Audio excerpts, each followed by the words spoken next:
जय Hind. Welcome you all on Nalanda academy. तो जैसा कि आपको पता है कि प्रीलिम्स प्रैक्टिस सीरीज हमारी चल रही है और इस प्रीलिम्स प्रैक्टिस सीरीज में हम लोगों ने 3 सेट कर चुके हैं। ठीक है, यानी प्रैक्टिस सेट 1, 2 एंड 3 हो चुकी है। ये हमारी प्रैक्टिस सेट 4 है। तो चलिए जल्दी से हम लोग स्टार्ट करते हैं अपने क्वेश्चन को, और काफ़ी इंपॉर्टेंट क्वेश्चन है। आज कुछ क्वेश्चन मैंने AEDO एग्जाम से भी लिए हैं। मैंने जैसे कहा था कि आपको ये हमारी पूरी सेट में, ठीक है, बहुत सारे सेट हम लोग इसमें कवर करेंगे। इसमें मैं यूपीएससी के भी क्वेश्चन लाऊंगा, हाल ही में कोई एग्जाम होगा उसके भी क्वेश्चन, अभी सारे सेट में चलते रहेंगे। जितने भी उसके क्वेश्चन पूछे गए सारे सबको हम लोग कभी कुछ करके इंक्लूड करेंगे। ठीक है, और यूपीएससी के भी क्वेश्चन होंगे, अदर स्टेट पीसीएस के भी क्वेश्चन होंगे, बिहार में भी पूछे गए क्वेश्चन, इवन यूपी में भी पूछे गए क्वेश्चन। अगर कोई हरियाणा में भी क्वेश्चन पूछा जाता, अभी 26 को हरियाणा में भी एग्जाम होगा, उनके भी क्वेश्चन को हम लोग इंक्लूड करेंगे। ठीक है, इससे ये होगा ना कि आपको ये समझ आएगा कि स्टेट पीसीएस हो या यूपीएससी हो, स्टेट क्वेश्चन पूछा कैसे जा रहा है और किस सेक्शन से क्वेश्चन पूछे जा रहे हैं। ठीक है, क्या लेवल हो रहा है। ठीक है, तो चलिए स्टार्ट करते हैं आज के क्वेश्चन से। पहला क्वेश्चन ये कह रहा है कि विथ रेफरेंस, आपको अब करना वही है कि आप लोग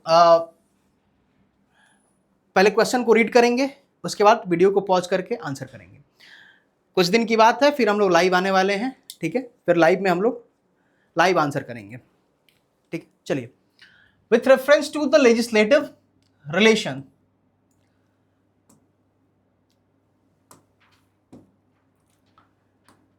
with reference to the legislative relation between union and the state, consider the following statement.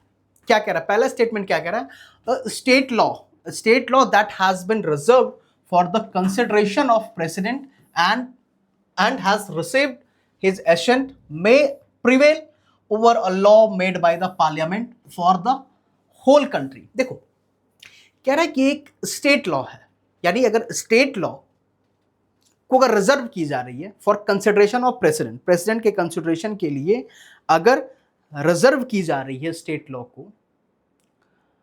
तो पार्लियामेंट लॉ को भी प्रिवेल कर सकता है। ठीक है, president and has received his assent, अगर उनके सहमति अगर स्वीकार हो गई, ठीक है, may prevail over the law made by the parliament for the whole country. यानी पार्लियामेंट सभी देश के लिए, पूरे देश के लिए जो लॉ बनाएगी, उसके लिए अगर प्रेसिडेंट का कंसेंट, अगर स्टेट, देखो स्टेट लॉ अगर कभी पास होती है तो स्टेट लॉ अगर विधानसभा और विधान परिषद से पास होकर के कहां पे जाती है? गवर्नर के पास। गवर्नर आर्टिकल 200 के तहत अधिकार है गवर्नर को, या तो एसेंट दे देगा, या तो होल्ड कर सकता है, ठीक है, या रिटर्न कर सकता है, या फिर वो रिजर्व कर सकता है फॉर प्रेसिडेंट कंसिडरेशन। ठीक है, प्रेसिडेंट के कंसिडरेशन के लिए उसे रिजर्व की जा सकती है, आरक्षित की जा सकती है।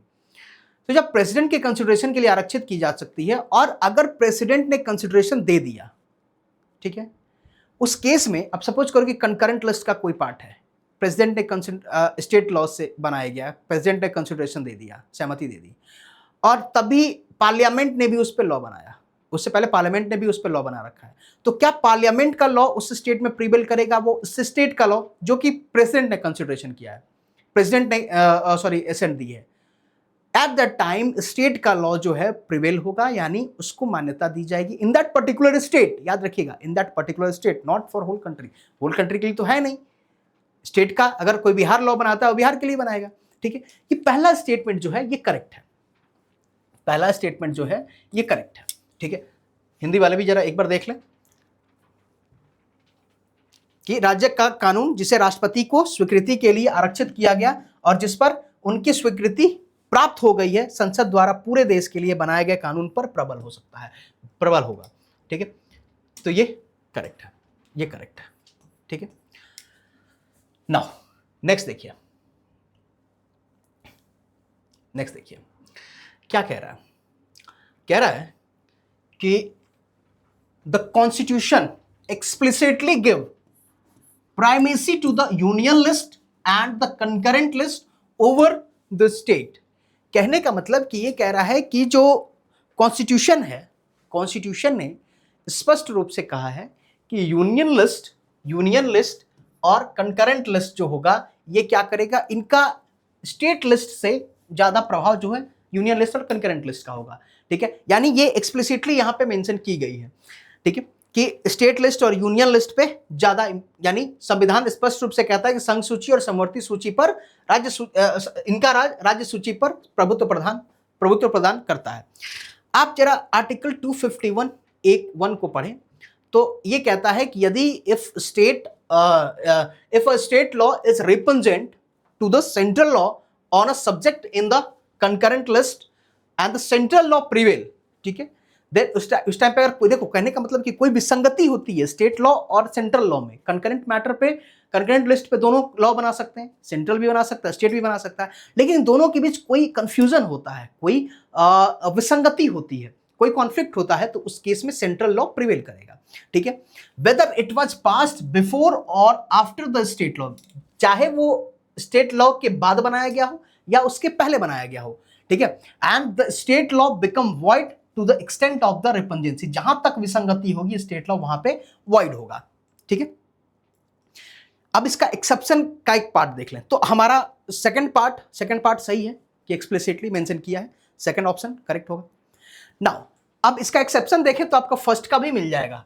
फर्स्ट क्या एक्सेप्शन क्या कहता है कि state law on a concurrent subject में prevail, state law on a concurrent subject में prevail if it was reserved for and received the president assent, यानी कहने का मतलब कि अगर प्रेसिडेंट का एसेंट मिल जाता है तो वो रिजर्व हो, यानी प्रेसिडेंट के लिए रिजर्व रखा गया हो या प्रेसिडेंट का एसेंट मिल गया तो वो पार्लियामेंट के लॉ पे भी प्रिवेल करेगा, ठीक है, and even then parliament can override it later by the enacting a new law, हो सकता है कि पार्लियामेंट जो है उसको ओवरराइड कर दे, लेकिन यहां पे स्टेट का लॉ प्रिवेल करेगा, अब एक्सेप्शन है, ठीक है, लेकिन यहां पे स्पष्ट रूप से लिखा भी है आर्टिकल 251 क्लॉज 1, ठीक है, यही बात वहीं 251 की भी बात यहां पे लिखी गई, तो ये ध्यान रखिएगा, इससे हम ये कह सकते हैं कि second statement is correct, second statement is correct.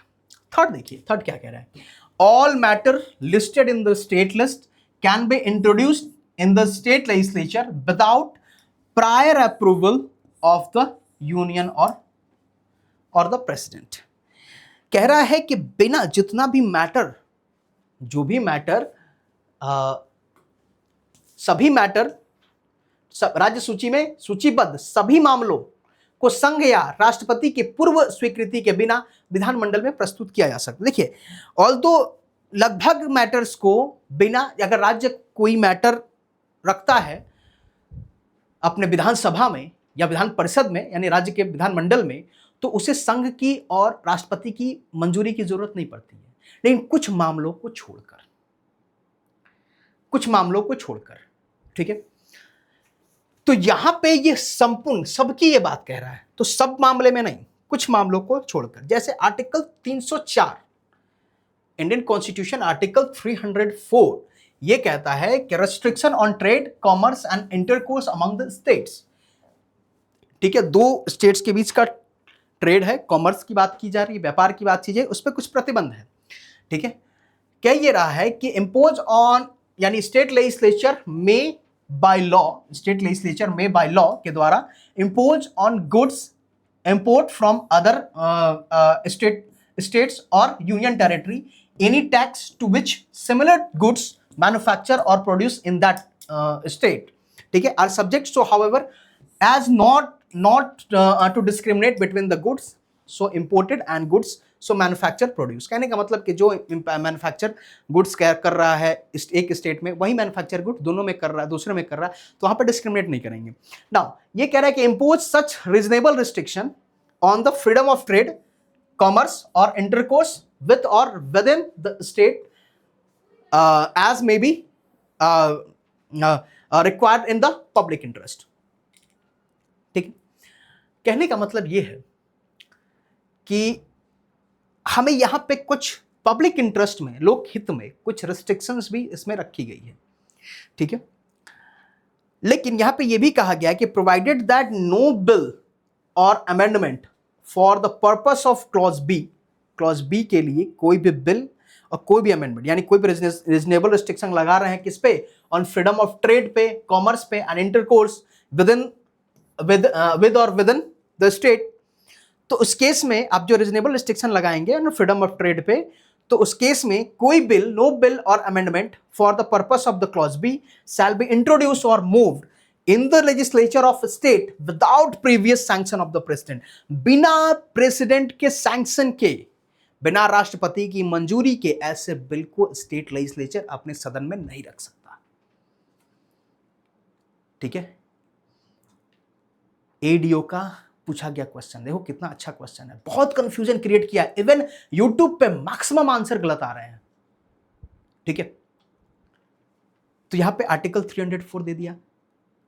अब देखो इसमें और क्या क्या कंफ्यूजन है, तो ये हो गया। इसके अलावा हाईकोर्ट के जजेस के लिए अगर कोई आप रेस्ट्रिक्शन कर रहे हैं, कुछ चीजों को रख रहे हैं, तो भी प्रेसिडेंट की अनुमति चाहिए होगी। ठीक है, नाउ अगर आप यहां पे ये चीज देखें तो हम ये कह सकते हैं कि सर ये जो कह रहा है कि राज्यसभा, ये दूसरा तो करेक्ट हो जाएगा, पहला भी करेक्ट होगा। ठीक है, तीसरा गलत हो जाएगा क्योंकि राज्य सूची में सूचीबद्ध सभी मामलों में नहीं, कुछ तो मामले ऐसे हैं जहां पे आपको लेना पड़ेगा, अनुमति तो लेनी पड़ेगी।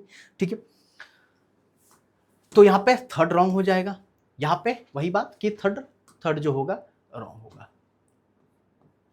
ठीक है, आपसे पूछा क्या है, करेक्ट स्टेटमेंट। अब देखो कि थर्ड अगर रॉन्ग है तो ये गलत हो गया, ये गलत हो गया। अब इस दोनों में क्या कहीं 1 और 2 का ऑप्शन है? 1 और 2 दोनों करेक्ट हो? नहीं है।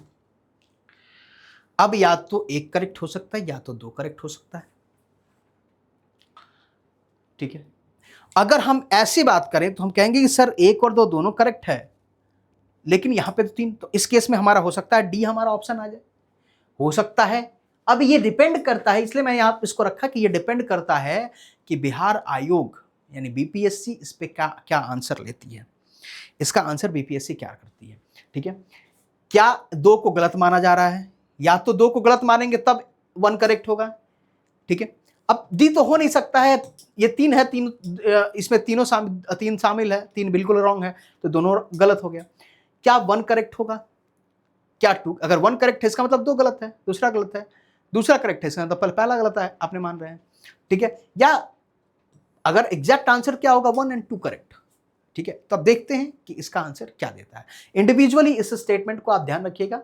ठीक है, पहला स्टेटमेंट भी करेक्ट है, दूसरा भी करेक्ट है, थर्ड जो है ये इनकरेक्ट है। सभी मामले नहीं होंगे, ऑल मैटर्स नहीं होगा यहाँ। ठीक है, तो काफी अच्छा क्वेश्चन है ये। देखो, इसलिए कहते हैं कि पूछे गए क्वेश्चन को जरूर लगाइए, ये पता चलता है कि किस हद तक क्वेश्चन पूछा जा सकता है। ठीक है, बहुत अच्छे क्वेश्चन जो है एडीओ में पूछे गए हैं, क्वेश्चन करने में काफी अच्छा लग रहा है। ठीक है, क्वेश्चन के स्टैंडर्ड अच्छे हैं, तो यहां पे वही मामला है, या तो 1 या तो 2। ठीक है, नाउ नेक्स्ट देखिए, नेक्स्ट क्वेश्चन को देखिए, काफी अच्छा क्वेश्चन है ये। कह रहा है consider the following statement regarding the Satyashodhak Samaj. History से रिलेटेड, मॉडर्न हिस्ट्री का क्वेश्चन है ये। सत्यशोधक समाज के संबंध में निम्नलिखित कथनों पर विचार करें। कह रहा है कि its main objective was to change Brahmanical dominance and promote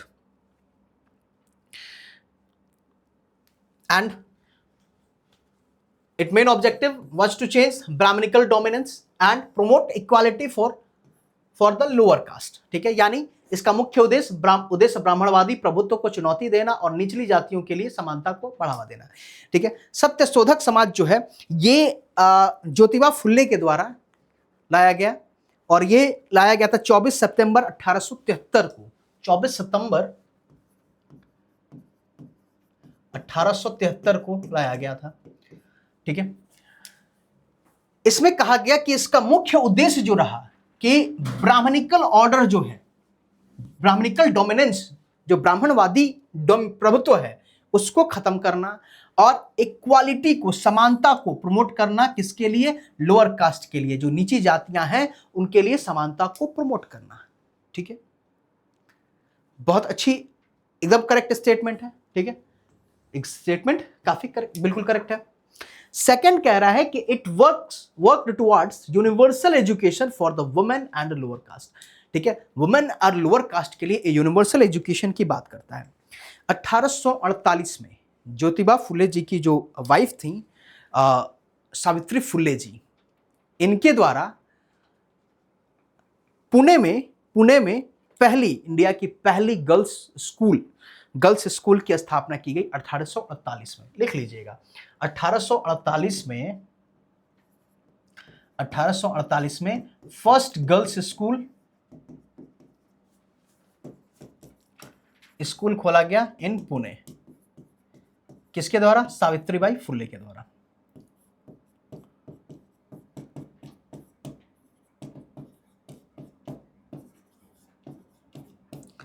ठीक है, 1848 में।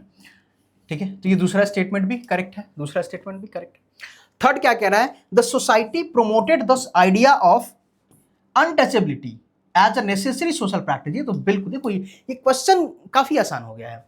ठीक है, कि समाज में अस्पृश्यता के विचार को एक आवश्यक सामाजिक प्रथा के रूप में बढ़ावा दिया, ये तो इसके खिलाफ लड़ रहा है।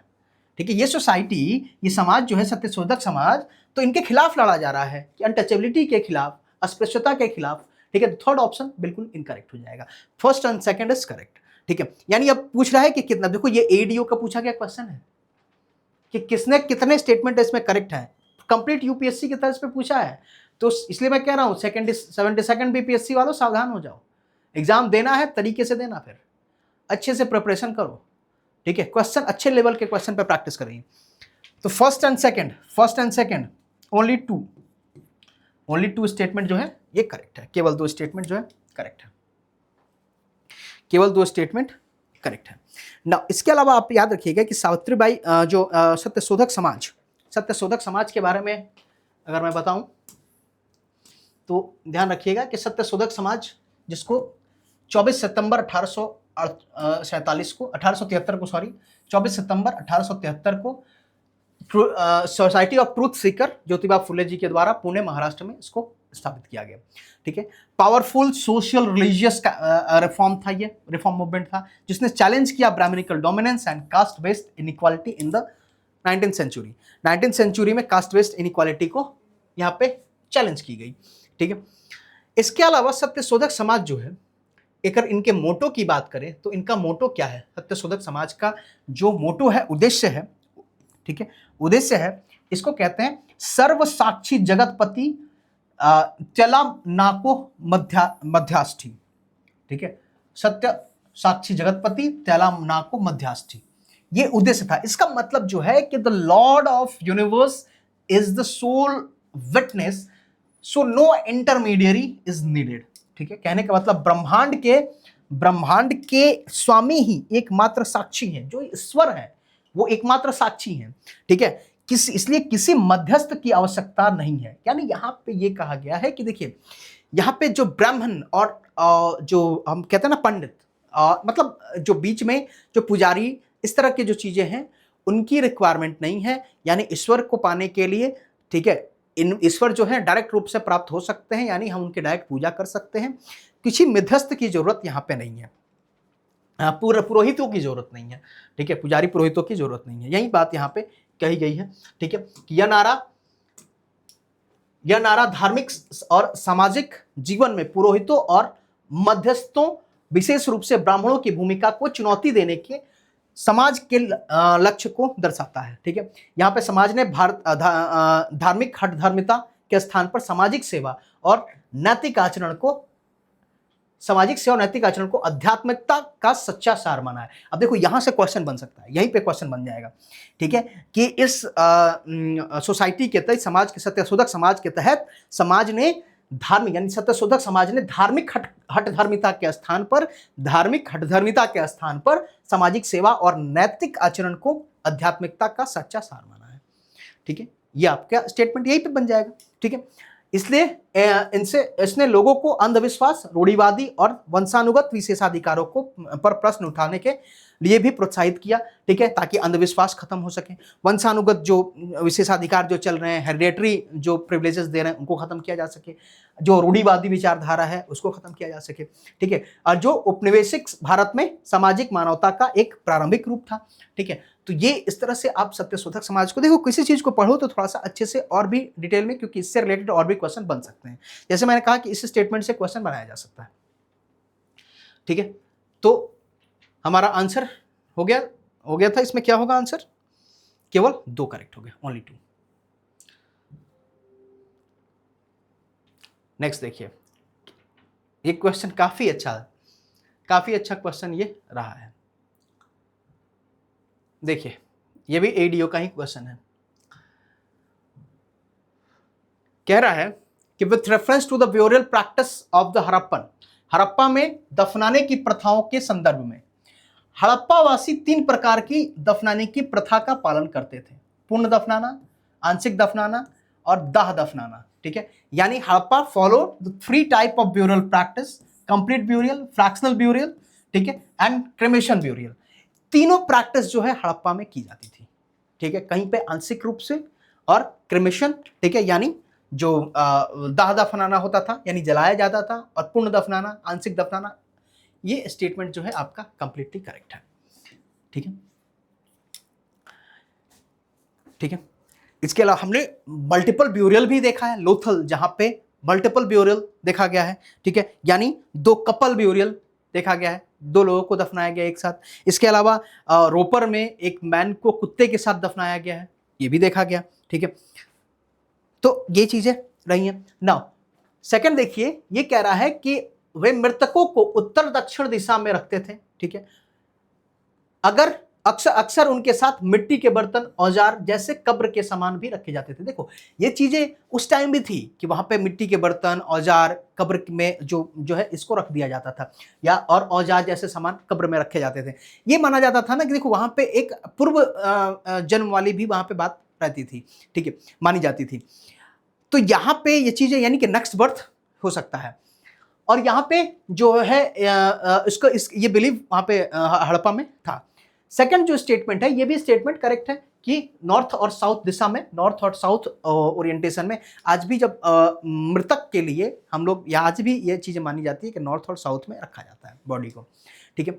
लोथल जैसे हड़प्पा स्थलों पर संयुक्त दफनाने के स्थल पाया गया था, ठीक है। दोनों कपल को दफनाने का, ठीक है, ये यहाँ पे पाया गया है। यानी यहाँ पे ये तीनों स्टेटमेंट जो है करेक्ट है। करेक्ट पूछा है ना, तीनों स्टेटमेंट करेक्ट है, तीनों स्टेटमेंट करेक्ट है। काफी अच्छा क्वेश्चन है, ठीक है, काफी ठीक क्वेश्चन दिया हुआ है, ये एनसीईआरटी में दिया है ये क्वेश्चन, ठीक है। और रोपर की बात किया जाए तो कुत्ते को आदमी के साथ दफनाया गया, रोपर में कुत्ते को आदमी के साथ दफनाया गया, ठीक है। तो देखो, अब ये क्वेश्चन तभी आप कर पाओगे जब आपने थ्योरी को अच्छे से पढ़ा है, ठीक है, आपने एटलीस्ट बुक को भी अच्छे से पढ़ा है, ठीक है, कि जहां पे तीनों चीजें ये पाई जाती हैं, वहां पे तीनों प्रथाएं थी। नेक्स्ट क्वेश्चन को देखिए, काफी अच्छा ये भी क्वेश्चन है।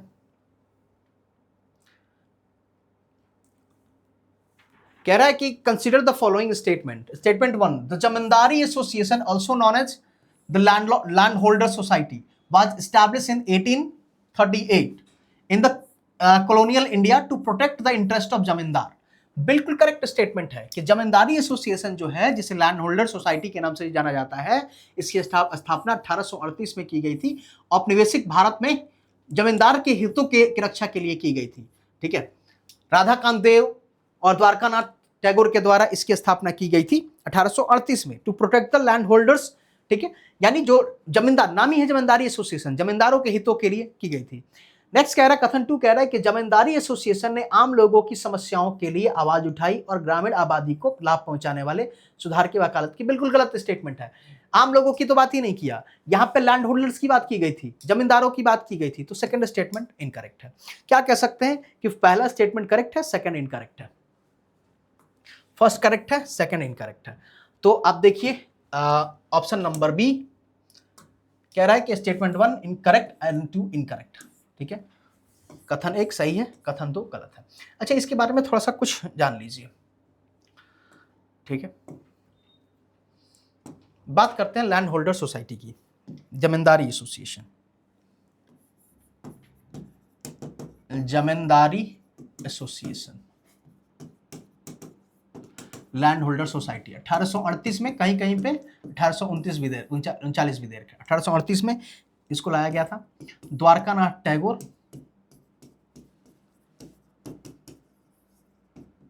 राधाकांत देव,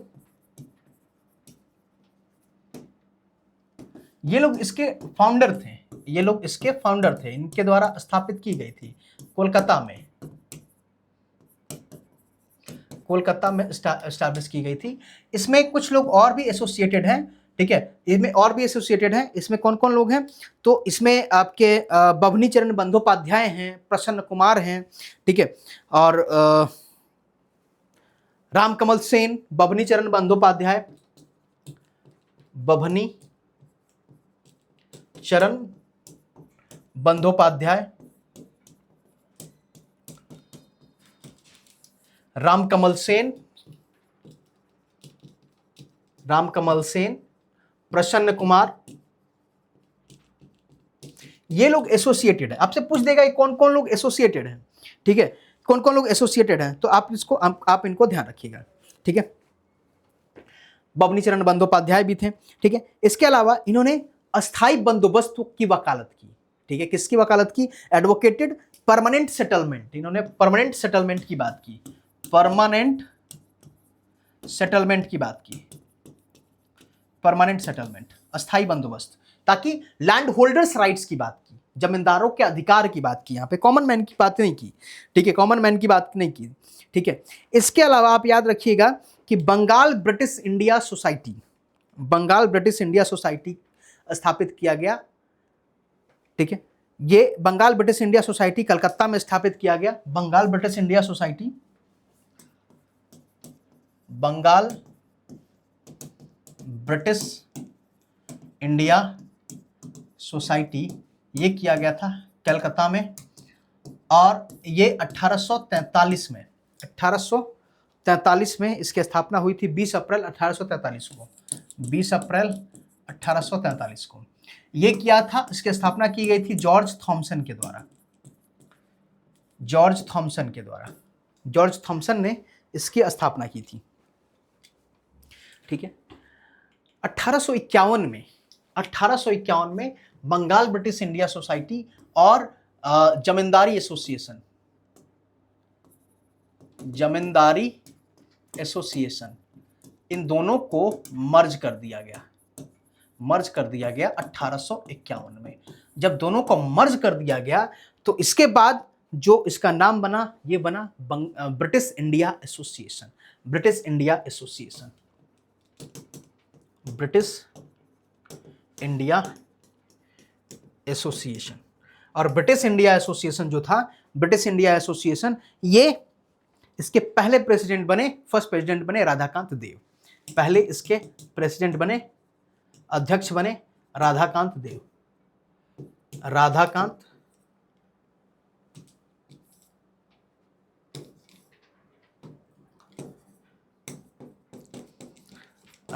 देव, ठीक है। ये पहले प्रेसिडेंट इसके बने थे।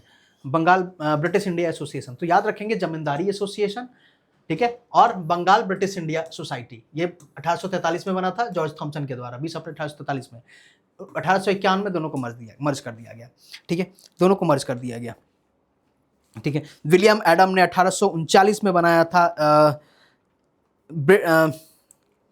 एक सोसाइटी बनाई गई थी 1839 में, British India society, British India society के नाम से। विलियम एडम लंदन में बनाया था 1839 में, 1839 में, ब्रिटिश इंडिया सोसाइटी, ठीक है। चलिए, तो इतना आपको याद रखना होगा ना।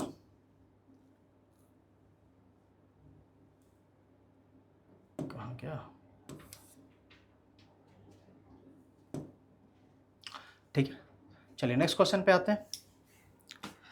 नेक्स्ट क्वेश्चन क्या कह रहा है, श्वेत विद्रोह, श्वेत विद्रोह की बात की जा रही है। With reference to the white mutiny consider the following statement, श्वेत विद्रोह के संदर्भ में, ठीक है। Like the revolt of 1857 it posed a serious threat to the British control in India, ठीक है। 1857 के विद्रोह के समान भारत में ब्रिटिश नियंत्रण के लिए एक गंभीर खतरा उत्पन्न करता है। याद रखिएगा, व्हाइट म्यूटिनी की जब बात की जाती है तो ये किया गया था यूरोपियन ट्रूप्स के द्वारा, यूरोपियन ट्रूप्स के द्वारा, यानी जो यूरोपियन सैनिक हैं, यूरोपियन सैनिक, इनके द्वारा की गई थी। ये कब किया गया था कि जब 1 नवंबर 1858 जब सत्ता परिवर्तन हुआ, यानी ईस्ट इंडिया कंपनी से सत्ता ब्रिटिश सरकार को दे दी गई, क्राउन को दे दी गई, ठीक है। तो यहां पे जो ब्रिटिश जो यूरोपियन सैनिक थे, यूरोपियन सेना थी, इनको खत्म कर दिया। इनको खत्म करके, यानी ईस्ट इंडिया कंपनी की सेना नहीं, अब मतलब यूरोपियन सेना खत्म करके ब्रिटिश इंडिया यानी राजा की सेना की बात यहाँ पे की गई, सम्राट की सेना की बात की गई। और यहाँ पे इनको लगा कि हमारे राइट्स खत्म हो जाएंगे, हमारे जो भत्ता है ये खत्म हो जाएगी, ठीक है, जो इनको प्रिविलेजेस मिलता है वो खत्म हो जाएगा। तो यहाँ पे व्हाइट म्यूटिनी हुई, ठीक है। ये व्हाइट म्यूटिनी जो हुई, तो ये व्हाइट म्यूटिनी की गई 1859 में, 1800 व्हाइट म्यूटिनी जो हुई ये हुआ 1859 में, 1859 में, ठीक है। तो लेकिन देखो, ये उतना इंपैक्ट क्रिएट नहीं किया। ये 1857 का रिवोल्ट बहुत ज्यादा था, उसके आगे कुछ नहीं था। इनको तो कॉम्पनसेट भी कर दी गई, यूरोपियन थे, ब्रिटिश को कॉम्पनसेट करना ही था, तो ब्रिटिश यहाँ पे इसको रिजॉल्व कर दिया। लेकिन ये कह रहा है कि like 1857 it pose the serious threat, ठीक है, एक सीरियस थ्रेट नहीं था ये, ठीक है। 1857 की तरफ से सीरियस थ्रेट नहीं था। It was mainly cause by the grievances of the Indian soldier who experience, नहीं, इंडियन सोल्जर की बात नहीं करता है, किसकी, ब्रिटिश सोल्जर यानी यूरोपियन की बात यहां पे करता है। दोनों स्टेटमेंट इनकरेक्ट है। क्या पूछा, करेक्ट पूछा ना, दोनों इनकरेक्ट है, दोनों जो है इनकरेक्ट है। दोनों स्टेटमेंट क्या होगा, इनकरेक्ट होगा, दोनों स्टेटमेंट इनकरेक्ट होगा, ठीक है, दोनों स्टेटमेंट इनकरेक्ट होगा। चलिए नेक्स्ट बढ़ते हैं।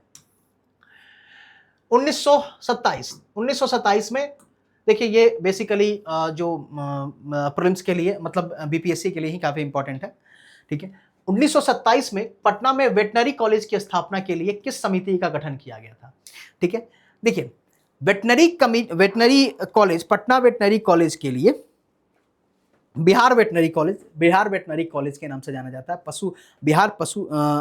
पशु चिकित्सक महाविद्यालय, जिसका स्थापना किया गया था 2 अप्रैल 1927 को, 2 अप्रैल 1927 को इसका स्थापना किया गया।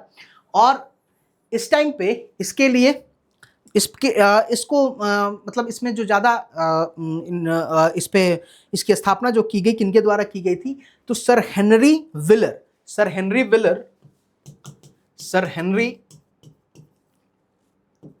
विलर के द्वारा इसकी स्थापना की गई थी, जो उस टाइम के गवर्नर ऑफ बिहार थे, बिहार के गवर्नर थे, यानी ब्रिटिश बिहार के गवर्नर थे सर हेनरी विलर। इनके मतलब रिकमेंडेशन से कहें या इनके आधार पे इनको इसकी स्थापना की गई थी। लेकिन ये it was the part of Bihar, Bengal and Orissa और Bihar government promotion of agriculture and education. उस टाइम पे एक प्रोग्राम था गवर्नमेंट के मतलब ब्रिटिश सरकार का, कि एग्रीकल्चर एंड एजुकेशन का, उसमें इसका ये पार्ट था, ठीक है, जिससे हेनरी विलर ने इनके कहने पे जो इसको ये स्थापना कर दी गई। लेकिन इसमें मुख्य जो ये कहें कि मुख्य भूमिका जिसकी रही, वो रही किसकी, तो गणेश दत्त जी की। तो गणेश दत्त समिति लिखा है, लेकिन नॉर्मल कोई समिति नहीं था, गणेश दत्त जी का काफी योगदान इसमें रहा था, ठीक है। गणेश दत्त जी का इसमें काफी योगदान रहा था, क्योंकि गणेश दत्त जी ने एग्रीकल्चर और शिक्षा को लेकर के काफ़ी एक्टिव रहे थे, पॉलिटिकली भी काफ़ी एक्टिव रहे थे। इन्होंने डोनेट भी किया था, ये मंत्री भी रहे थे, और इन्होंने डोनेट भी किया था, हाउस डोनेट किया था, एक हाउस को डोनेट किया जिसको कृष्ण कुंज कहते हैं। पटना यूनिवर्सिटी को एक घर डोनेट किया था जिसको कृष्ण कुंज कहा जाता है, ठीक है, याद रखिएगा, कभी पूछा जा सकता है। कृष्ण कुंज जिसको कहा जाता है, इसको डोनेट किया गया था किसको, पटना विश्वविद्यालय को कृष्ण कुंज इन्होंने डोनेट किया था। इसके लिए एक घर जो है इन्होंने डोनेट किया था, गणेश दत्त जी के द्वारा डोनेट की गई थी, याद रखेंगे, इंपॉर्टेंट है, ठीक है।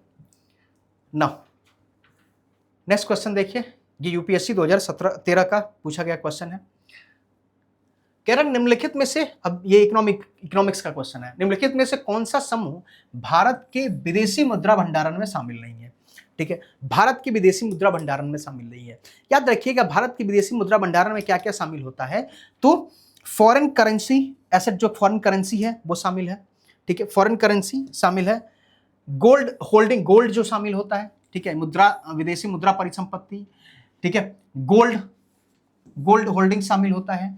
आरबीआई की एसडीआर स्पेशल ड्राइंग राइट्स, ये आईएमएफ का स्पेशल ड्राइंग राइट्स जो है एसडीआर, ये भी विदेशी मुद्रा भंडार में शामिल होता है। यानी हम ये कह सकते हैं कि फॉरेन रिजर्व, ठीक है, फॉरेन रिजर्व में शामिल होता है हमारा जो विदेशी मुद्रा है, उसके बाद एसडीआर और गोल्ड, ये शामिल होते हैं विदेशी मुद्रा में। ऋण कोई शामिल नहीं होता है। ठीक है, तो जहां जहां ऋण लिखा है, ये विश्व बैंक से ऋण नहीं, विश्व बैंक से ऋण नहीं, और विदेशों से ऋण नहीं, हमारा आंसर क्या हो जाएगा? बी करेक्ट हो जाएगा, बी करेक्ट हो जाएगा।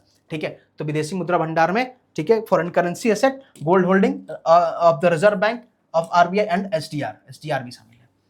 ठीक है, तो आंसर बी हो जाएगा। नेक्स्ट देखिए, चीजें पता है तो आपके लिए आंसर आसान हो जाएगा। भारत में प्रत्यक्ष विदेशी निवेश, प्रत्यक्ष विदेशी फॉरेन डायरेक्ट इन्वेस्टमेंट की बात कर रहा है, के संदर्भ में निम्नलिखित में से कौन सी इसकी प्रमुख विशेषता मानी जाती है? ठीक है, यह कह रहा है कि यह अनिवार्य रूप से सूचीबद्ध कंपनी में पूंजीगत साधनों के माध्यम से निवेश किया जाता है। ठीक है, यह बड़े पैमाने पर गैर ऋण उत्पन्न करता पूंजी प्रवाह है। इसमें ऋण सेवा शामिल है या विदेशी संस्थागत निवेशकों द्वारा सरकारी प्रतिभूति में निवेश किया गया। ठीक, बात क्या है कि जब हम एफडीआई की बात करते हैं तो देखो, जब हमारे देश में 10% से ज्यादा निवेश हो, 10% या उससे ज्यादा निवेश हो, ठीक है, तो हम एफडीआई की बात, जब फॉरेन इन्वेस्टर कोई 10% या इससे ज्यादा निवेश करे तो एफडीआई की बात कर रहे हैं। ठीक है, और एफपीआई की बात करते हैं, एफपीआई की बात करें तो 10% से कम निवेश, एफपीआई की बात की जाती है। ठीक है, ये शॉर्ट टर्म के लिए होता है, शॉर्ट टर्म के लिए होता है, ये लॉन्ग टर्म के लिए होता है। ठीक है, यहां पे आपको मालिकाना हक होता है। ठीक है, यहां पे ओनरशिप दिया जाता है, ओनरशिप दिया जाता है। ठीक है, यहां पे ओनरशिप नहीं होता है। कहने का मतलब कि देखो, कोई कंपनी हो, कोई इंस्टीट्यूशन हो, या कोई इंडिविजुअल हो, इंडिया के किसी भी कंपनी में जा करके अगर वो 10% से, यानी फॉरेन का कोई कंपनी 10% से ज्यादा स्टेक ले लेता है, ठीक है, ये 10% से ज्यादा इन्वेस्ट कर देता है, तो उसको वहां का मालिकाना हक यानी स्वामित्व हक दिया जाएगा, ओनरशिप दिया जाएगा। ये मैनेजमेंट का डिसीजन ले सकता है। ठीक है, टेक्नोलॉजिकल ट्रांसफर कर सकता है। ठीक है, और यहाँ पे इसको ये लॉन्ग टर्म के लिए होता है, और इससे हम नया पूंजी डेवलप किया जा सकता है। लेकिन ये गैर ऋण नहीं है, ये ऋण नहीं है, आपको यहाँ पे परसेंटेज दी जा रही है, इक्विटी दी जा रही है, ऋण नहीं है एफडीआई में। एफपीआई में क्या होता है कि जैसे पोर्टफोलियो में इन्वेस्ट किया जाता है, तो देखो एफपीआई में इन्वेस्ट किया जाएगा तो किस में किया जाएगा? जो पंजीकृत कंपनी है, यानी लिस्टेड कंपनी, जो स्टॉक एक्सचेंज में लिस्टेड है। तो एफपीआई में स्टॉक एक्सचेंज में लिस्टेड कंपनी में, एफडीआई में चाहे लिस्टेड हो या ना हो, उसमें किया जा सकता है। तो ये कह रहा है कि यह अनिवार्य रूप से पूंजीगत सूचीबद्ध कंपनी में नहीं, सूचीबद्ध कंपनी, लिस्टेड कंपनी में नहीं। जरूरी नहीं कि, अनिवार्य नहीं है, नेसेसरी ना, नॉट नेसेसरी। ठीक है, यहां पे अगर नॉट नेसेसरी दिया होता तो करेक्ट हो जाता। थर्ड कह रहा है कि इसे ऋण सेवा शामिल है, नहीं, ऋण नहीं शामिल है, यह ऋण नहीं है। ठीक है, थर्ड कह रहा है कि विदेशी संस्थागत निवेशकों द्वारा सरकारी प्रतिभूति में निवेश। यहां पे सबसे करेक्ट स्टेटमेंट जो होगा ये होगा कि यह बड़े पैमाने पर गैर ऋणी उत्पन्न करता पूंजी प्रवाह है। डी भी रॉन्ग हो जाएगा। ठीक है, बी क्या हो जाएगा? गैर, it is largely on non debt creating capital flow, यानी ये कोई डेट नहीं है, नॉन डेट है। ठीक है, तो हमारा आंसर क्या हो जाएगा? बी करेक्ट हो जाएगा, बी करेक्ट हो जाएगा। ठीक है, बी करेक्ट हो जाएगा। नेक्स्ट देखिए,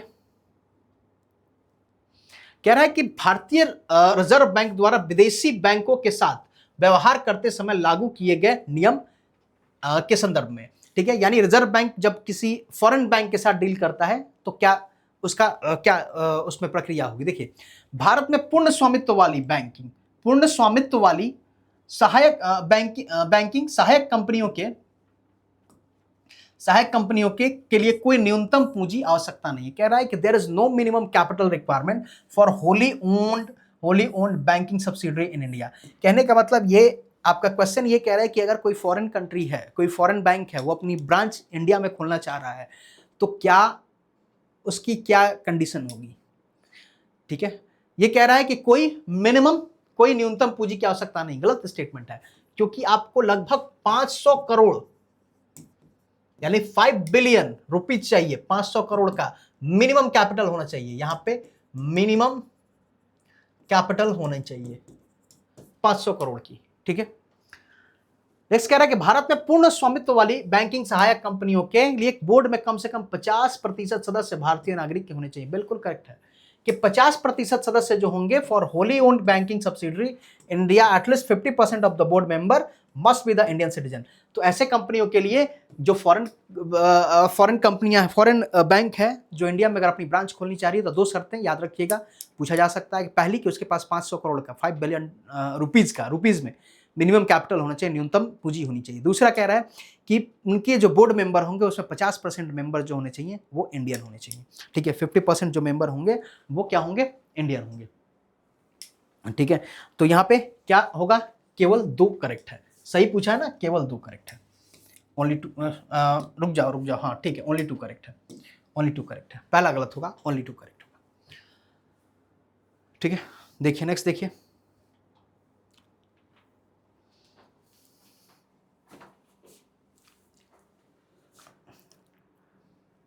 एक मिनट रुकिए। भारत में पूर्ण स्वामित्व वाली बैंकिंग सहायक कंपनियों के लिए बोर्ड में कम से कम 50 सदस्य भारतीय नागरिक होने चाहिए। For wholly owned banking subsidy in India, at least 50% of the board members must be Indian citizen. ठीक है, 2 करेक्ट होगा। ठीक है, ठीक है, चलिए नेक्स्ट देखिए, एडीओ का पूछा गया क्वेश्चन है, कह रहा है कि एक आदर्श गैस पीवी आरेख में दर्शाए गए के अनुसार एबीसीडी बंद चक्र में ले जाता है, जिसमें बिंदु ए जो कि वीपी यानी जो प्रेशर की बात कर रहा है, वॉल्यूम और प्रेशर की बात कर रहा है, एक एक्सिस पे वॉल्यूम है और वाई एक्सिस पे क्या है, प्रेशर है। ठीक है, प्रेशर और वॉल्यूम की बात कर रहा है। ए पॉइंट पी और वी और पी दे रहा है, सी पॉइंट है 3P और 3B और P, और बी है 3B 4P। अब ये कह रहा है कि एक पूर्ण चक्र के दौरान वर्क डन निकालें। देखो सब बहुत इजी है, ये कह रहा है जो वर्क डन क्या होता है, वर्क डन जो होता है एरिया एनक्लोज्ड इन जो स्ट्रक्चर है, इन स्ट्रक्चर जो भी स्ट्रक्चर बनाई गई है, इस स्ट्रक्चर में यानी जो भी आकृति है, जो भी आकृति है, इस आकृति का क्षेत्रफल कितना है, क्षेत्रफल कितना है, वही इसका वर्कडन हो जाएगा, वही इसका वर्कडन हो जाएगा। बहुत इजी है। ये क्या है, ट्रायंगल है, त्रिभुज है, त्रिभुज का क्षेत्रफल कितना है, ट्रायंगल का क्षेत्रफल क्या होगा, half into base into height, base into height.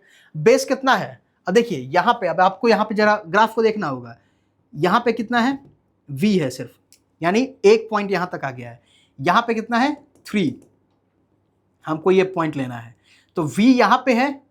ठीक है, ये पूरा टोटल कितना है, यहां पे कितना देख रहे हैं, ये 3v 3 है, तो 3 में से एक घटा दीजिए, इतना इतना कितना हो जाएगा, 2 हो जाएगा।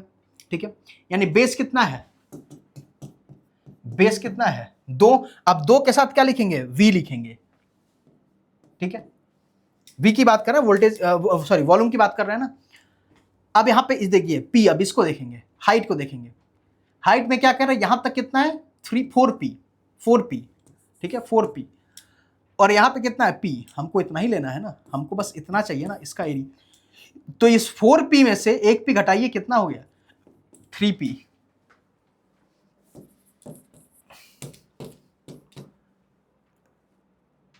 ठीक है, ये कितना हो गया 3vp या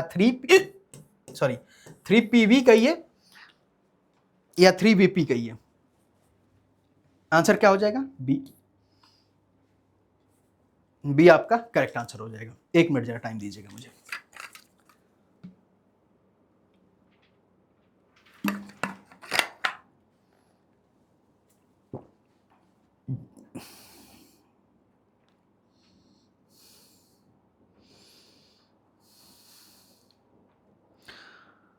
ठीक है,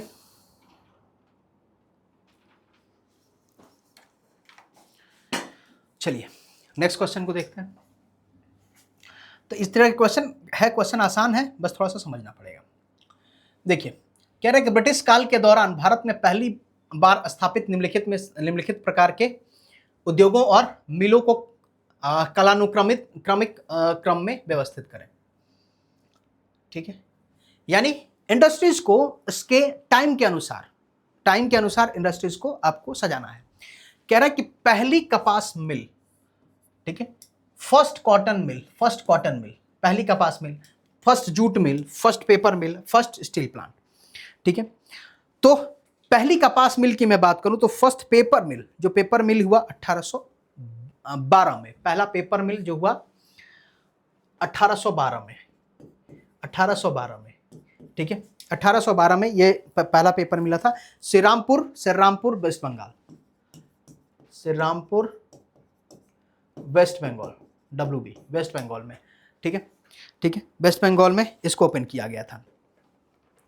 विलियम कैरे और जॉन मार्समन के द्वारा इसको स्थापित की गई थी। विलियम कैरे, पहला पेपर मिल। ठीक, अब देखो इसमें पहला पेपर मिल ये हो गया। दूसरे की बात कर रहे हैं, सेकंड हम बात कर रहे हैं पहले कॉटन मिल 1854 में बॉम्बे में की गई, 1854 बॉम्बे। ठीक है, पहला jute mill 1854 Bombay. CN the power जो है, इनका काफी इंपॉर्टेंट रोल था इनके ये जूट मिल स्टैब्लिश करने में, सीएन दावर। ठीक है, इसके अलावा पहला जो कॉटन मिल के लिए, सीएन दावर कॉटन मिल के लिए पहला जूट मिल जो है ये है 1855 में पहला जूट मिल, 1855 में पहला जूट मिल।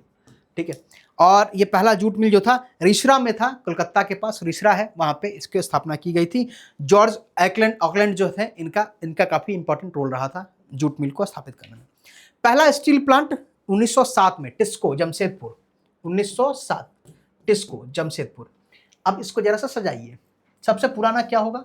3, ठीक है, 3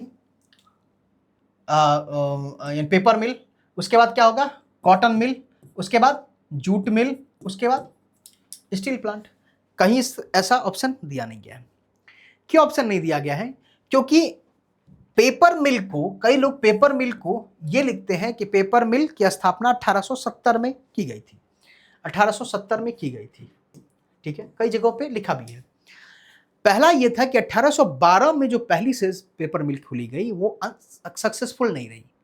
ठीक है, लेकिन यहां पे बात फर्स्ट पेपर मिल की कह रहा है, पहली पेपर मिल, क्योंकि जो हमारी central pulp and paper research limited है, ठीक है, गवर्नमेंट की साइट है, गवर्नमेंट की साइट पे मैंने इस चीज को निकाल के रखा है। ठीक है, वहां से देखा मैंने, ये करेक्ट है कि यहाँ पे 1812 ही होगा। ठीक है, तो 1812 को हम यहाँ पे करेक्ट रखेंगे। ठीक है, क्योंकि हमसे पहली पेपर मिल कह रहा है 1812 होगा, और यहाँ पे ऑप्शन ये हो जाएंगे 3124। अब देखते हैं कि बीपीएससी इस पे क्या ऑप्शन, इसके किस ऑप्शन को करेक्ट मानती है। ठीक है, क्योंकि 2-3 क्वेश्चन ऐसे हैं मैंने देखा जिसमें विवाद है। ठीक है, तो हर एक स्टेट जब भी क्वेश्चन देते हैं तो उसमें कुछ ना कुछ विवाद रहता है, ध्यान रखिएगा इसको। Which is the oldest mountain range in India? Mountain range, oldest mountain range कौन सा है? ठीक है, अभी मैंने एक वीडियो भी किया था जैसे कि बिहार में मैंने बिहार के रेस्पेक्ट में कर दिया, जबकि मैंने सारी इंडियन ज्योग्राफी भी पढ़ाई है उसमें, कि जिसमें मैंने कहा था कि जो सबसे पुरानी कौन सी है, नई कौन सी है, जहाँ पे हमने Pleistocene age, pre Cambrian, Cambrian, Holocene, ठीक है, प्रेटोरोजोइक, सेनोजोइक, इन सब के हम लोगों ने डिस्कस किया था। ठीक है, Vindhyan rock system, Dharwad system, छोटा नागपुर, इन सब पे हमने चर्चा की थी। तो यहाँ पे अगर मैं बात करूं तो सबसे पुराना अरावली जो है सबसे पुराना है। ठीक है, सबसे ओल्डेस्ट है, क्योंकि अरावली जो है प्री कैम्ब्रियन पीरियड में है, प्री कैम्ब्रियन पीरियड की है अरावली जो है। इसी अरावली के साथ साथ प्री कैम्ब्रियन पीरियड में और कौन सा है? जो इंडियन पेनिनसुला, भारतीय प्रायद्वीप या साउथ इंडिया, इंडियन पेनिनसुला, भारतीय प्रायद्वीप, ठीक है, ये प्री कैम्ब्रियन पीरियड का ही है। हिमालय की बात करें, हिमालय की बात करें, ठीक है, तो ये हमारी टर्शियरी पीरियड की है, ठीक है, ये टर्शियरी पीरियड की है, ठीक है। तो हमारे सबसे पुराना पीरियड का है अरावली, ठीक है, जो प्री कैम्ब्रियन पीरियड का, ये हो Cambrian period, pre Cambrian period और कैम्ब्रियन पीरियड, सबसे पुराना होगा प्री कैम्ब्रियन पीरियड, ठीक है। तो अरावली, ठीक है, तो अरावली जो है सबसे पुराना। अरावली के साथ साथ और भी अगर इसमें पूछा जाए क्या हो सकता है, तो इंडियन पेनिनसुला। सबसे न्यूएस्ट कौन है, गंगा का मैदान, ठीक है, जो कि क्वाटरनरी पीरियड में पूछा गया है, या प्लेस्टोसिन कह सकते हैं, प्लेस्टोसिन पीरियड में गंगा का मैदान, ठीक है। नेक्स्ट आइए, देखिए इस क्वेश्चन को भी देखिए, क्या कह रहा है, कह रहा है कि पंचायतों का अनुसूचित क्षेत्रों में विस्तार पेशा, यानी यहां पे बात की जा रही है पेशा एक्ट 1996 की, ठीक है, पेशा एक्ट 1996 की, panchayat extension to the schedule area. PESA का मतलब क्या है, panchayat extension to the schedule area, कि शेड्यूल एरिया में पंचायत को एक्सटेंशन किया जाए। 1966 में अधिनियमित किया गया, ठीक है, पंचायत एक्सटेंशन एरिया जो पेशा है 1966 में लाया गया।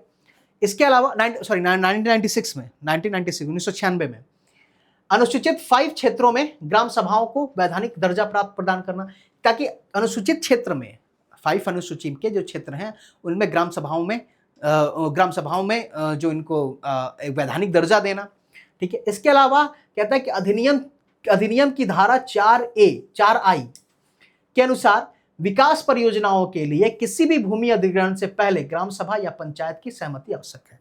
तो जो शेड्यूल 5 में भी और यहाँ पे पंचायत पेशा में भी कहा गया है कि यदि कोई प्रोजेक्ट होगी, कोई उस लैंड, शेड्यूल 5 में कोई एरिया है, उस लैंड पे या उस भूमि पे कोई भी अगर प्रोजेक्ट करना होगा या उसका सेल परचेज कुछ होगा, तो ये सबसे पहले वहाँ की पंचायत की सहमति, ग्राम सभा की सहमति की जरूरत होगी। आज भी जो वहाँ की शेड्यूल एरिया है, जो अगर जो डिस्ट्रिक्ट ऑटोनॉमस डिस्ट्रिक्ट काउंसिल, जो शेड्यूल 6 की मैं बात करूं तो ऑटोनॉमस डिस्ट्रिक्ट काउंसिल होते हैं, ठीक है, तो वहां पे उस ऑटोनॉमस डिस्ट्रिक्ट काउंसिल की परमिशन की जरूरत पड़ेगी अगर वहां पे कोई प्रोजेक्ट करना है, ठीक है, तो उनकी रिक्वायरमेंट, उनके परमिशन की रिक्वायरमेंट होगी, ठीक है। तो यहां भी ये स्टेटमेंट जो है, तीनों स्टेटमेंट करेक्ट है, तीनों स्टेटमेंट जो है ये करेक्ट है,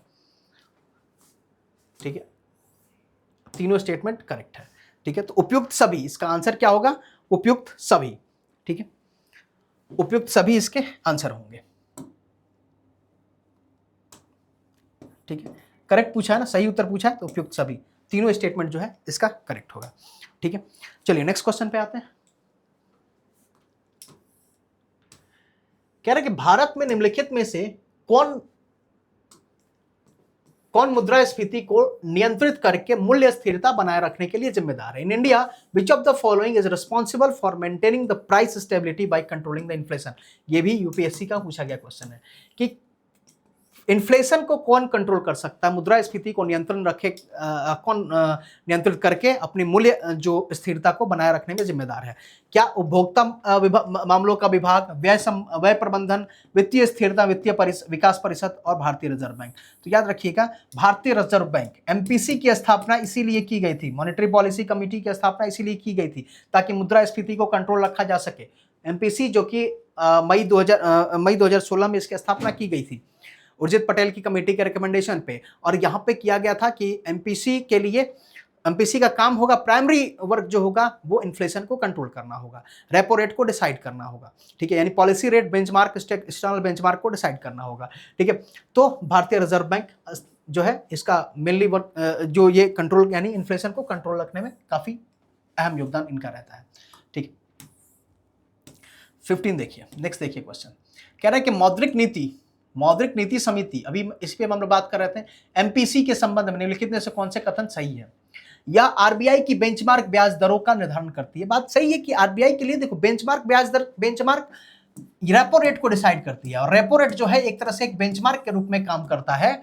बैंक जो है अपनी जब अगर ब्याज दर निर्धारित करता है उसके लिए ये एक बेंचमार्क की तरह काम करता है। तो बिल्कुल करेक्ट स्टेटमेंट है। सेकंड कह रहा है कि इसमें आरबीआई के गवर्नर सहित 12 सदस्य नहीं 6 सदस्य होते हैं, 6 सदस्य होते हैं, 3 सदस्य आरबीआई से, 3 सदस्य जो है जो सेंट्रल गवर्नमेंट से होता है, ठीक है। तो 6 सदस्य होते हैं, तो दूसरा स्टेटमेंट रॉन्ग हो जाएगा। थर्ड कह रहा है कि यह केंद्रीय वित्त मंत्री की अध्यक्षता में कार्य करता है, नहीं, ये गवर्नर की अध्यक्षता में कार्य करता है। यानी आरबीआई का गवर्नर जो होगा, आरबीआई का गवर्नर, जैसे अभी संजय मल्होत्रा जी हैं आरबीआई के गवर्नर, तो आरबीआई के गवर्नर वही एमपीसी के अध्यक्ष यही होंगे। एमपीसी के अध्यक्ष, मौद्रिक नीति के समिति के अध्यक्ष यही होंगे, ठीक है। तो केवल एक करेक्ट होगा, केवल एक करेक्ट होगा, ठीक है। सही कथन बताना है, केवल एक करेक्ट होगा, ठीक है। यहां पे केवल एक जो होगा करेक्ट होगा। पहला सही है, दूसरा गलत है, तीसरा गलत है। नेक्स्ट देखिए, इकोनॉमी का ही क्वेश्चन है। भारत में मुद्रास्फीति के संदर्भ में निम्नलिखित में से कौन सा कथन सही है? मुद्रास्फीति की बात कर रहा है, यानी इन्फ्लेशन की बात कर रहा है। भारत में मुद्रास्फीति को नियंत्रित करना केवल भारत सरकार की जिम्मेदारी, केवल भारत सरकार की जिम्मेदारी नहीं है। अभी हमने कहा ना आरबीआई की भी जिम्मेदारी है, आरबीआई की जिम्मेदारी प्राइमरी कहें तो आरबीआई की ही प्राइमरी जिम्मेदारी है, ठीक है। नेक्स्ट देखिए, मुद्रास्फीति को नियंत्रित करने में भारतीय रिजर्व बैंक की कोई भूमिका नहीं है, गलत, बिल्कुल गलत बात है। थर्ड कह रहा है कि मुद्रा के प्रचलन में कमी, ठीक है, यानी सर्कुलेशन, मुद्रा के की जो सप्लाई है, सर्कुलेशन ऑफ मनी में कमी जो होगी, ये मुद्रास्फीति को नियंत्रण करने में सहायक होगी। कहने का मतलब देखो, मुद्रास्फीति कब बढ़ती है? जब सप्लाई जो होता है, मनी सप्लाई बढ़ेगा, मनी सप्लाई बढ़ेगा तो लोगों के पास पैसे होंगे, लोगों के पास पैसे होंगे तो प्राइस जो होगी, प्राइस बढ़ जाएगी, ठीक है, प्राइस बढ़ जाएगी, ठीक है। तो मनी सप्लाई, मुद्रा के प्रचलन में कमी अगर करेंगे, मनी सप्लाई को अगर हम कट कर दें, कम कर दें, तो लोगों के पास पैसे नहीं होंगे, पैसे नहीं होंगे तो प्राइस डाउन हो जाएगी, ठीक है, प्राइस डाउन हो जाएगी। देखो, जब मुद्रास्फीति का मकसद, मुद्रास्फीति वो कैसे हम रोक सकते हैं? अब मनी सप्लाई जो है, जब देखो सबके पास अगर पैसे होंगे, वेनेजुएला में क्या किया गया, सरकार ने सबको नोट छाप के बांट दिया। अब सबके पास पैसे हैं, संसाधन तो कम है ना। अब जब संसाधन कम है, पैसे ज्यादा हैं, सप्लाई कम हो रही है, डिमांड ज्यादा है, यानी प्रोडक्ट की सप्लाई की बात करें, प्रोडक्ट की सप्लाई कम हो गई, डिमांड ज्यादा हो गया, तो क्या होगी? मुद्रास्फीति आ जाएगी, ठीक है। डिमांड बढ़ेगा तो एक पेन की कीमत लाखों में चली जाएगी, तो वहां पे वही चीजें हुई। तो जब कभी भी सप्लाई ज्यादा हो जाएगा, संसाधन सीमित है, सप्लाई ज्यादा होगी, तो मुद्रा की प्राइस जो है, जो प्रोडक्ट की प्राइस जो है बढ़ जाएगी, मुद्रास्फीति हो जाएगी, ठीक है। तो मुद्रा की, तब इसको खत्म करने, मुद्रास्फीति कैसे नियंत्रित करेंगे? जो सप्लाई है इसको काट दीजिए, सप्लाई काट दीजिए, लोगों के पास पैसे कम होंगे, ब्याज दर बढ़ा दीजिए, ठीक है, पैसे कम होंगे, जब पैसे कम होंगे तो लोगों के पास पैसे जब कम होंगे तो प्रोडक्ट सब लोग खरीदेंगे नहीं, परचेजिंग पावर कम हो जाएगी, प्रोडक्ट की प्राइस कम होगी, ठीक है, ठीक है।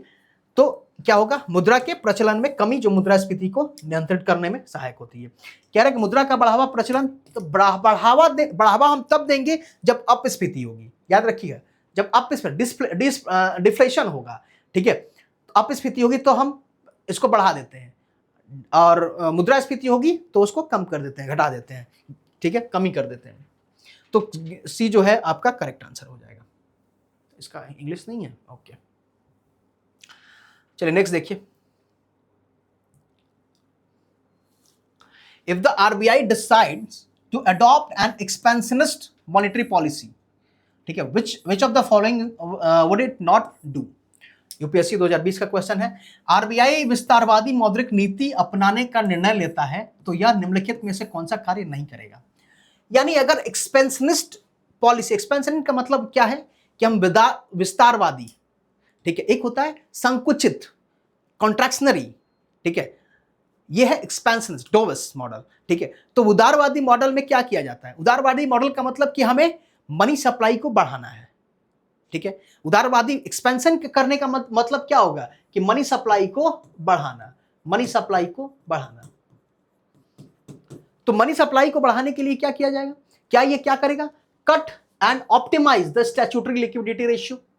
बिल्कुल, हमें क्या करना होगा? एसएलआर। एसएलआर क्या होता है? देखो, दो चीजें, एक सीआरआर होता है, एसएलआर होता है। अगर बैंक कुछ पैसा को, अपने जितने डिपॉजिट होता है उसके कुछ अमाउंट को रिजर्व बैंक को जमा कर देती है और कुछ अमाउंट को अपने पास रखती है, जो अपने पास रखती है उसको एसएलआर कहते हैं, ठीक है। और ये कैश के फॉर्म में हो सकता है, गोल्ड के फॉर्म में भी हो सकता है, सिक्योरिटीज के फॉर्म में भी हो सकता है, प्रतिभूति के फॉर्म में भी हो सकता है, ठीक है। तो ये एसएलआर को कट कर देगी, कम कर देगी। अब कम करेगी तो कम रखना पड़ेगा, रिजर्व कम रखना पड़ेगा, ज्यादा से ज्यादा लोग को लोन में दे सकते हैं। जब लोन में दे सकते हैं तो हमारे पास लोन में देंगे तो मनी सप्लाई बढ़ जाएगी, ठीक है, तो मनी सप्लाई बढ़ जाएगी। तो cut and optimise the liquidity statutory liquidity ratio. Expansionist के लिए ये, अभी मैं आंसर नहीं बता रहा हूं, एक्सपेंशनिस्ट के लिए ये अपनाई जाती है। दूसरा, increase marginal standing facility rate. देखो रेपो रेट जो होता है, रेपो रेट में क्या करती है, बैंक सरकार से पैसा, बैंक जो है आरबीआई से पैसा लेती है, ठीक है, और अपना सिक्योरिटी को, सरकारी प्रतिभूति को गिरवी रखती है। लेकिन वो सरकारी प्रतिभूति एसएलआर कोटा का से बाहर का होना चाहिए। लेकिन जब सरकारी प्रतिभूति एसएलआर कोटा के अंदर का हो, ठीक है, तो उस टाइम पे जो लोन लिया जाता है बैंकों के द्वारा अल्पावधि के लिए, तो उसको हम कहते हैं एमएसएफ, मार्जिनल स्टैंडिंग फैसिलिटी। ये होता है, इसमें रेट ज्यादा होता है, रेपो रेट प्लस 0.25%, 0.25%, ये ज्यादा होता है 0.25%। तो रेपो रेट क्या हो गया, बैंक जो है आरबीआई जो बैंकों को जो लोन दे रही है उसका दर है, ठीक है। तो जब एक्सपेंशनिस्ट पॉलिसी अपनानी होती है तो रेपो रेट को कम कर दिया जाता है। एक्सपेंशनिस्ट को अपनाने में क्या करा जाएगा, रेपो रेट को कम कर दिया जाएगा, या फिर हम ये कहें कि एमएसएफ को कम कर दिया जाएगा, ठीक है, इंक्रीज नहीं किया जाएगा, एमएसएफ को कम कर दिया जाएगा। तो एक्सपेंशनिस्ट के लिए क्या होगा, एमएसएफ कम होगा, ज्यादा नहीं होगा। Cut the bank rate and repo rate. Bank rate and repo rate को कट, जब मॉनेटरी पॉलिसी एक्सपेंशनिस्ट करना होगा तो कट कर दिया जाएगा bank rate and repo rate, बिल्कुल करेक्ट है, ठीक है। अब देखो ये कह रहा है, निगेटिव टर्म में पूछा है, निगेटिव कैसे पूछा है, ये कह रहा है कि एक्सपेंशनिस्ट को अपनाने के लिए क्या नहीं करेगी। मैंने आपको ये बताया क्या करेगी, क्या नहीं करेगी, तो यहां पे क्रॉस लिखा है, क्या नहीं करेगी, इंक्रीज कर, ये कह रहा है, हमने कहा कि क्या नहीं करेगी, तो इंक्रीज मार्जिनल स्टैंडिंग फैसिलिटी नहीं करेगी, इंक्रीज मार्जिनल स्टैंडिंग फैसिलिटी नहीं करेगी, ठीक है। करेगी क्या, तो कट कर देगी, स्टैट्यूटरी लिक्विडिटी रेशियो को कट करेगी, बैंक रेट और रेपो रेट को कम कर देगी, ठीक है, और इसके अलावा एमएसएफ को कम करेगी, बढ़ाएगी नहीं, लेकिन यहां क्या है, इंक्रीज, तो ये एमएसएफ को इंक्रीज नहीं करेगी। तो मेन आंसर हमारा क्या हो जाएगा, बी हो जाएगा, ठीक है, आंसर क्या हो जाएगा, बी हो जाएगा, ठीक है।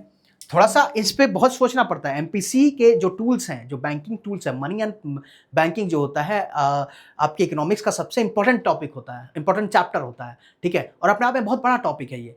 इसको कंप्लीट एक बार अच्छे से आप पढ़िएगा जरूर, यहां से क्वेश्चन बहुत बनते हैं, ठीक है।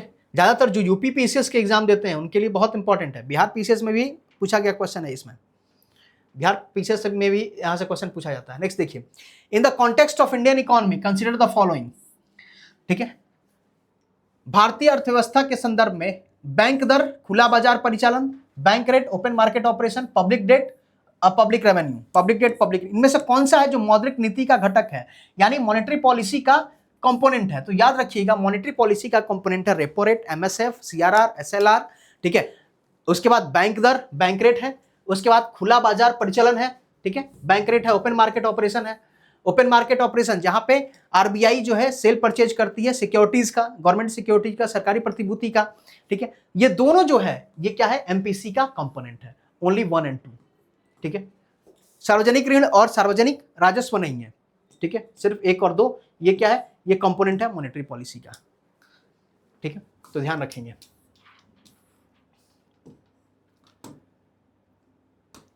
यदि किसी अर्थव्यवस्था में ब्याज दर कम कर दी जाए तो इससे क्या होगा, ठीक है, अगर इंटरेस्ट रेट को रिड्यूस कर दिया गया इस किसी इकोनॉमी में तो क्या होगा, क्या कंजम्पशन रिड्यूस हो जाएगी, reducing consumption, expenditure in economy, increase government tax collection, increase investment expenditure, increase total saving in the economy. क्या हो सकता है कि यदि अगर इंटरेस्ट रेट को कम कर दिया जाए, देखो जब इंटरेस्ट रेट को कम कर दिया जाएगा तो लोग क्या करेंगे, लोन लेंगे, लोन लेंगे तो उसको मैन्युफैक्चरिंग कर सकते हैं, बिजनेस कर सकते हैं, उसको कहीं इन्वेस्ट कर सकते हैं, ठीक है, तो क्या होगी, अर्थव्यवस्था में निवेश व्यय बढ़ेगा, increase the investment expenditure in the economy, economy में इन्वेस्टमेंट एक्सपेंडिचर इंक्रीज होगा, ठीक है।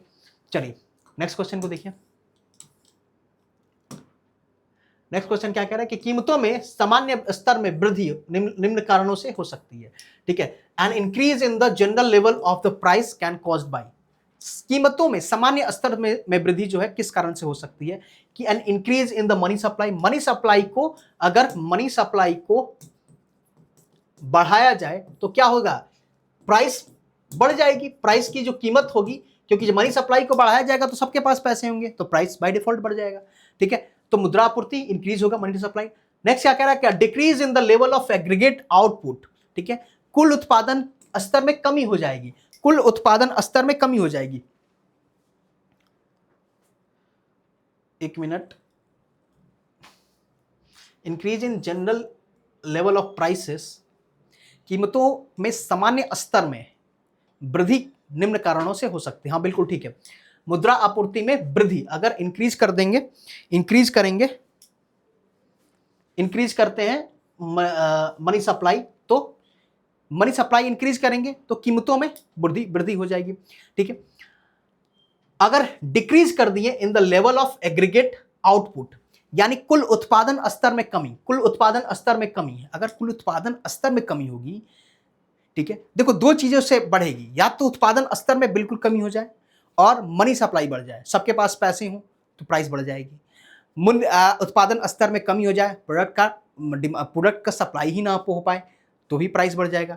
ठीक है, तो ये भी हो जाएगा।